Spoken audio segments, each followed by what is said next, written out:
যখন লোহা আবিষ্কার হলো তখন বনের কোনো গাছ ভয় পেল না।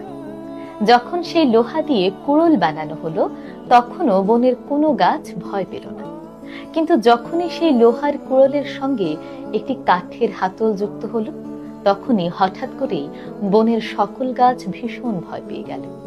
ঠিক সেই মুহূর্তে ছোট একটি গাছ বড় গাছকে জিজ্ঞেস করলো, আচ্ছা, যখন লোহা আবিষ্কার হলো তখনও তোমরা ভয় পেলে না, যখন কুড়োল বানানো হলো তখনও তোমরা ভয় পেলে না, তাহলে সেই কাঠের হাতল যুক্ত হওয়ার পরেই হঠাৎ করে কেন ভয় পেলে? বড় গাছটি ব্যাখ্যা করলো, যখন নিজের ঘরের কেউ শত্রুর সঙ্গে যুক্ত হয়ে যায়, এর চেয়ে ভয়ঙ্কর আর কিছুই হতে পারে না। তখন অনেক শক্তিশালী সাম্রাজ্য ধ্বংস হয়ে যায়। কথায় আছে না, ঘরের শত্রু বিভীষণ। ঘরের আপন লোক যখন শত্রুর সঙ্গে হাত মেলায় তখন সেই শত্রুদের মোকাবেলা করা ভীষণ কঠিন হয়ে পড়ে, তাই না?